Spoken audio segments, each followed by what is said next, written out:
If you were watching BNN at the market open, and you should have been, you would have seen our next guest at the Toronto Stock Exchange. Kevin Clark, President and CEO of Catalyst Paper, took part in the opening ceremony to mark the return of Catalyst to the TSX. The company has emerged from bankruptcy protection following a restructuring, and he joins us now. Kevin, thank you very much for joining us this morning. No, thank you. We appreciate it. Let's talk about what's different about the company now. Well, totally refocused and repaired capital structure, debt down from a high of about $840.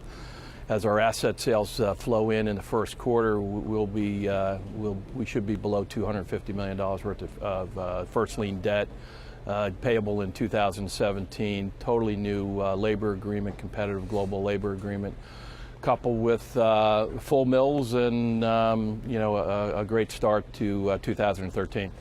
But Kevin, you're still in the same business, which is magazine printing, glossy paper printing, advertisements. Most people would think that that is essentially a dying business. Give us the bullish case on that business. Well, I think if you don't change and adapt, and you want to behave like you did 10 years ago, you're exactly correct. That's not our strategy. We're attacking the Latin American and emerging growth markets with new products, a 40-gram newsprint that allows us to get there competitively. Those markets in Latin America are growing. They're non-traditional. I should say they are traditional. They continue to use paper for printing and writing.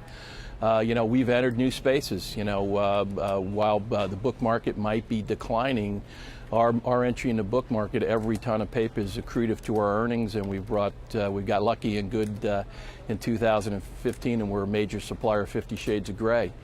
We have picked our alpha customers, and we'll continue to grow with the alphas. So yes, it is a very challenging space, but we're not going to attack it like in a traditional manner.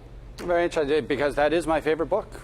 Kevin, it sounds an awful lot like, and I don't know if this is the correct metaphor for it, but sort of jumping from one ice floe to another as one shrinks.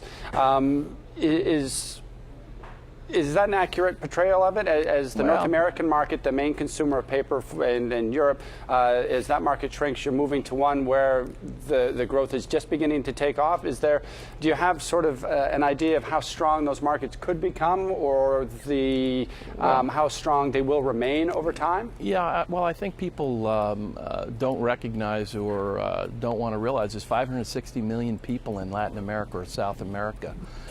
Dwarfs what goes on in Canada and the U.S., and those markets are growing traditionally. So I see that we're going to see good, moderate growth in there for the next 10 years. Asia is very fiber dependent upon North America, and we sell 350,000 tons of pulp for tissue and packaging into Asia. China, it's a commodity, so it will fluctuate. Again, you've got to be cost competitive. You've got to be innovative in this market if you're going to survive. And then the reality is, for all of us in this space, this space has to compress, and the strongest of the species are going to survive. Darwin says, it's not the strongest or the most intelligent species survives, it's one that's the most adaptable to change. I can tell you my organization is very adaptable, and we are changing at light speed to take advantage of the opportunities in North America. And around the world. Kevin, since you've come out of the restructuring, how is the ownership, or what is the ownership structure of Catalyst Paper? Oftentimes in this kind of restructuring, the debt holders get a lot of stock. Who are the holders? What does the holding look like? And what are their thoughts about holding your company long term? Well, you're exactly right. As part of the restructuring, 96% of the equity and the new debt went to the primary first lien holders, with 4% going to the secondary folks. So that's tightly held. They're very bullish. They operate in this space, across the space. They're very happy with what we've done, and I believe they're committed to a stronger and much more robust Catalyst for the future. I'm very pleased with the ownership group and my new board. All right, Kevin, we'll leave it there. Thank you so much for joining us today. Great. Thank you. Thanks for your interest in Catalyst. Kevin Clark is President and CEO of Catalyst Paper Corporation. He joined us from the TSX.